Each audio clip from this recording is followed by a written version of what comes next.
मेरे जीवन में पहली बार किसी जन्मदिन के कार्यक्रम में सम्मिलित हो रहा हूं जिसमें कवि सम्मेलन हो रहा है। ये कोई खास बात नहीं। जिसमें कवि सम्मेलन हो रहा है, जिसमें हमारे राजेश चेतन जी का विलक्षण सम्मान हो रहा है। भाई साहब ने घोषणा की, वो माला जो पहनाई थी 21,000 की माला थी। भाई साहब ने 1,00,000 रुपया उसमें मिलाकर गौशाला में दान कर दिया। 1100 रुपए हमारे कवियों को भी मिले, वो भी उम्मीद में है। भाई साहब मंच पे आएंगे, गौशाला की जो व्यवस्था है वो कवियों के साथ भी निभाएंगे।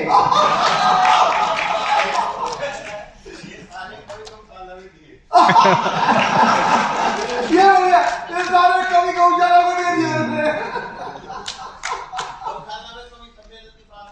वो तो देखो योगेंद्र जी, पहली बार तो आपका पेमेंट डॉलर में कर रहे हैं पवन जी। सोचा कभी आज सबका पेमेंट डॉलर में हो रहा है। हमारा सौभाग्य है। मुझे तो भाई साहब के पहली बार 54वें जन्म दिवस पर मुझे भाई साहब के दर्शन का सौभाग्य मिला था और मैं भाई साहब के घर पे था उस दिन पहली बार। अगर 10 मिनट आप दे दें तो जोगिंद्र भाई एक बार सुन जाएगा। मैं जानता हूँ कहीं आपको जाना होगा, मैंने जान के रोका। और मैं भी क्या है बधाई देने के चक्कर में पड़ा हुआ हूँ कि मैं तो 5 मिनट में निपट लेता। अयोध्या चल जोगेंद्र जी, अपने संघ के प्रचारक सामने बैठे आशीष अग्नि होते जी, राम जन्मभूमि मंदिर का सारा काम आपके जिम्मे, संचालन पूरा देखते हैं। तो अपने को अयोध्या के राम मंदिर में कभी सम्मेलन करना। आप जैसे 100 वर्ष तक जिस संगठन ने अपनी यात्रा को संपूर्ण किया इस बार, उस संगठन के संतों के दर्शन करता हूं तो मुझे लगता है कि फिर से निर्मल कर सकते हो तुम गंगा के धारों को, फिर दावानल कर सकते हो दहक रहे अंगारों को, फिर होमकार बना सकते हो इनकलाब के नारों को, तुम मुट्ठी में कर सकते हो सूरज चांद सितारों को। तुम चाहो तुम चाहो तो कतरा कतरा रत्नाकर हो सकता है, तुम चाहो तो कंकर कंकर शिव शंकर हो सकता है, तुम चाहो तो राम राज्य का दौर शुरू हो सकता है। मैं एक पंक्ति कहने जा रहा हूं, उठे आपके हाथ। तुम चाहो तो कतरा कतरा रत्नाकर हो सकता है, तुम चाहो तो कंकर कंकर शिव शंकर हो सकता है, तुम चाहो तो राम राज्य का दौर शुरू हो सकता है, और तुम चाहो तो भारत फिर से विश्व गुरु हो सकता है।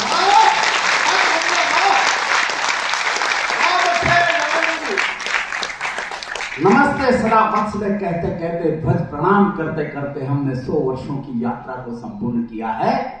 माफ करना, ये राम मंदिर जो बनता हुआ हमने देखा है, देख रहे हैं, ये धारा 370 जो खत्म होते देख रहे हैं, ये कोई 5 या 10 वर्षों का परिणाम नहीं है, 100 वर्ष की महान यात्रा का परिणाम है। आज मेरा मन कर रहा है कुछ अलग सुनाने का। निवेदन कर रहा हूं, एक छंद तो मैं सैनिकों के लिए सुनाता हूं, लेकिन उसके बाद मुझे 2-4 पंक्तियां कहने की इजाजत मिले। आपसे अलग कुछ सुनाना चाहता हूं, कहना चाहता हूं। ईश्वर ऐसा सौभाग्य सभी को प्रदान करे। मुझे 1 दशक से सेना के विभिन्न बटालियन में जाकर कविताएं सुनाने का सौभाग्य प्राप्त है। मैं बटालियन में जाता हूं, 0 लाइन पर जाता हूं, पाकिस्तान की सीमाओं तक जाता हूं, वहां जाकर अपनी कविताएं सुनाता हूं।